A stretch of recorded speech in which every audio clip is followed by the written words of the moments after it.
men, and I use the term loosely. Hey, I'm here to give you a bit of a channel update. Over here is going to be the next project, but we're not here to talk about that. We're here to talk about the last project, which after a year and a half is just steamrolling to being done. You guys may or may not recall, it was a year ago, February, I did a few videos, well, I started doing videos about a project I was working on for myself. I had a 74 XLCH that I was building a bit of a custom out of, and the intention was to, do the work, do the videos, and kind of weave it into the customer bikes and things I was working on. Didn't work out that way. I've shot many hours and many hours of video on that bike, and the many hours only made it into 4 actual videos.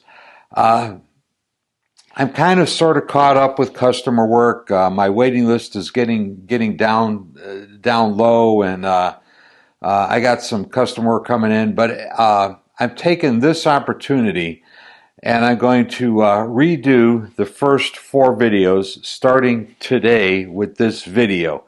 So you may have seen this video before. If you haven't, or even if you have, tune in and watch it again, because what I'm going to do is I'm going to do all of the videos on my project bike that I've been working on for over a year and a half. I'm going to do those all sequentially from beginning to end. I just yesterday, as a matter of fact, took the tins out to get painted. I'm no good at painting. I'm not gonna paint the bike myself. Paint material these days, if you've looked into automotive quality stuff, is very, very expensive. And of course, the amount of time you put into prepping it, and all of that, you get many, many hours in getting a bike painted. And of course, I would ruin it as soon as I pull the trigger on a spray gun. So I'm having somebody else do that. But anyway, I'm going to do all of the videos on my project bike in a row starting today. So the plan is to remaster the first 4 videos, release them sequentially starting today.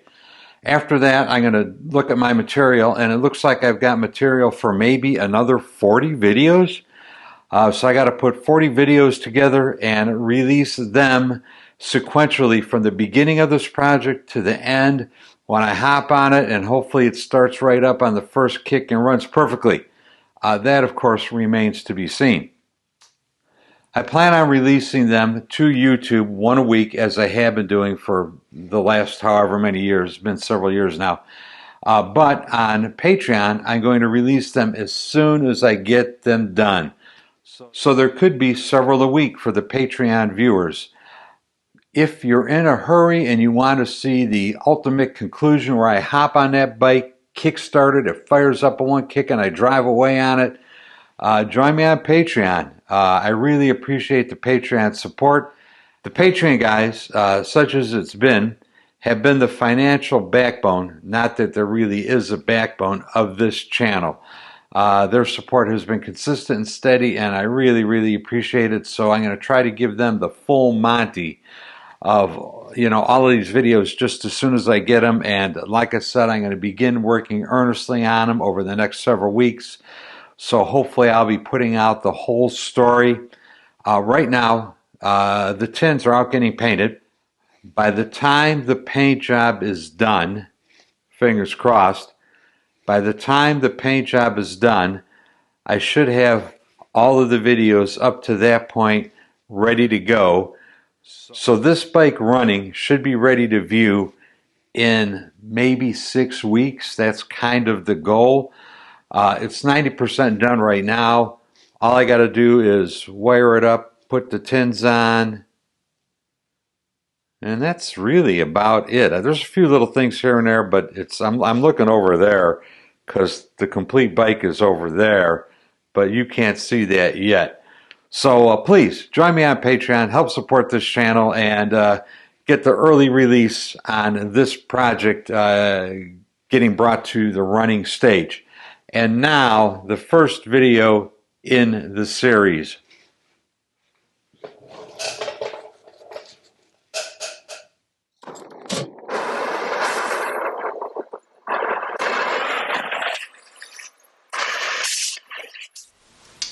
Men, and I use the term ever so loosely.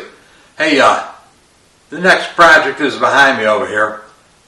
This one is going to be mine, unless, of course, somebody wants to offer me an outrageous sum of money to build it for them. But anyway, this one is going to be mine. It's a clunker I picked up in trade, or I don't know, some kind of deal or another.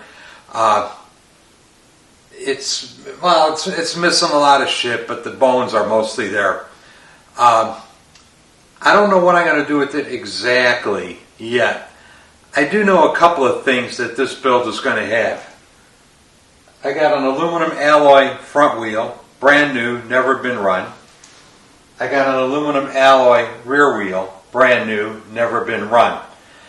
This is an 18-inch.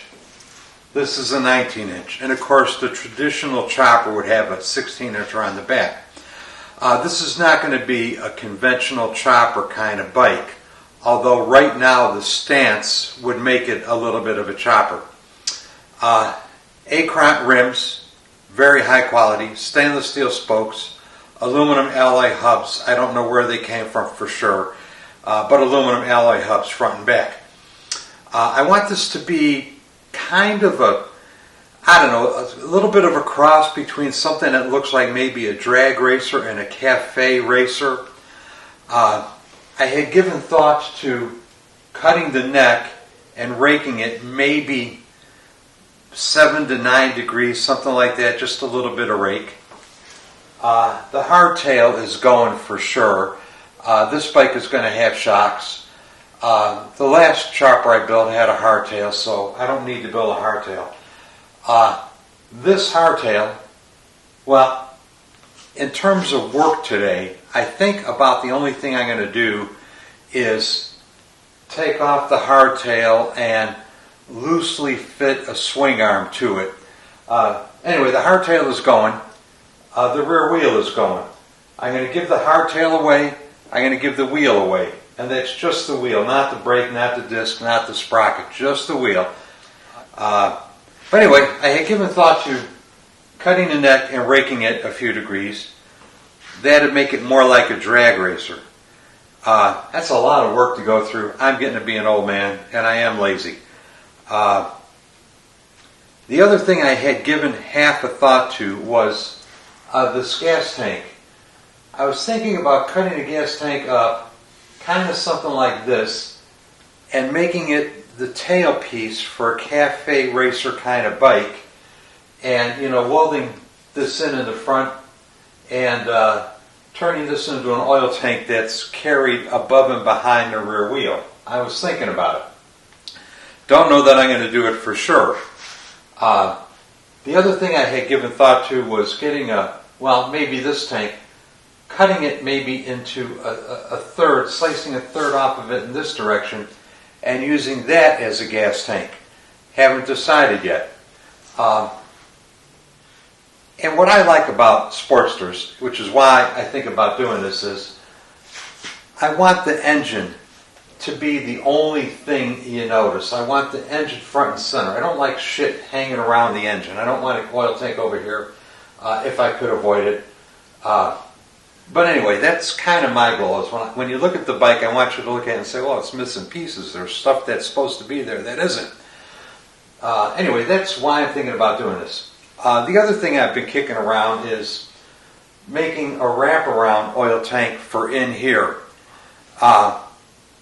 It would be aluminum. I decided I don't like steel oil tanks because steel oil tanks, for one, when you weld them, they get scale on the inside and it's difficult to get that out. And for two, they rust. An aluminum tank stays clean. I have made aluminum tanks before, cylindrical round ones, and they worked out okay, but I want something different this time. But anyway, that's where we're at so far on this bike.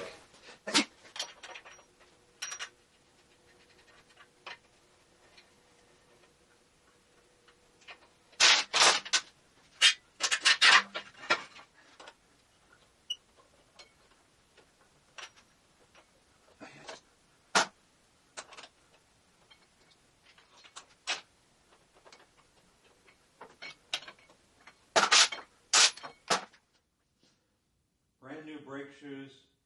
This is a GMA caliper. This is good stuff.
Free hardtail. Just send me an email and say you want it. All right, nasty old hardtail gone. This is the wheel I want to use. Much to my surprise, the axle off of the old wheel fit the new wheel, and it's just the right length for the swing arm. So that's a good thing. You can see problems that are going to arise. Oh, and this is a later model swing arm. This bike is a 74. This swing arm, I think, was off of an 89. I bought it a long time ago when I had aspirations of doing this project in the first place because I knew I wanted a square swing arm. But you can see what the problem is going to be. Well, what one of the problems is going to be. This, of course, is the GMA brake that I want to use. Well, the shock absorber would need to be, how long would that need to be? That would need to be a 15.5-inch shock absorber. I think 14.5 is a long shock absorber for a Sportster, so 15.5 is even longer, and the shock absorber would hit the brake. So I've got to move the shock absorber mounting point. You know, I want to end up somewhere around 12 inches, so it's going to have to be back in this area. So I'm going to have to extend this. I'm going to have to put a brace on it, something, you know, in through here. This frame used to have a brace in this area over here, and I could see the cutoff wheel mark right here. Well, the guy cut it off when he put the hardtail on because you didn't need it anymore. So I've got to have to extend this somehow and make new braces. Not a big deal. Going to have to make a bracket for the brake. Not a big deal. The brake disc lined up with the holes on the wheel that I wanted to use, so that's a plus. That'll make one thing a little bit easier. Okay, moving around to the back side, I've got to get the wheel centered on the frame. And one of the ways to do that is to offset the wheel by loosening all the spokes on one side and tightening all the spokes on the other side. And of course, you could play with your axle spacers to move it around and get it where you want it to be. One thing I noticed that will be hard to pick out on the camera is that the sprocket, it's hard to get the sprocket on the wheel to line up with the sprocket on the engine. And of course, you could slide this back and forth. But the long and the short of it is, this is a dished sprocket. I'm going to probably need to get a flat sprocket. And I might have one laying around here. I don't know. I have to look and see. But anyway, dish sprocket's going to have to go. which is the other positive thing. The holes on the wheel hub line up with the holes for the sprocket. So I didn't know this for absolute certain, but apparently that wheel hub is intended to fit a Sportster because a lot of the shit lines up. One of the other things I got to think about is this wheel has been sitting around for a long, long time, and the aluminum has somewhat oxidized. And the aluminum on the rim, the aluminum on the hub, the easiest way to polish that would be to take the wheel all apart so that I could get into the middle of the hub to polish that stuff out. I really don't want to take the wheel all the way apart. It looks like it runs fairly true. Taking them apart is kind of a lot of work, but on the other hand, I could do a better job.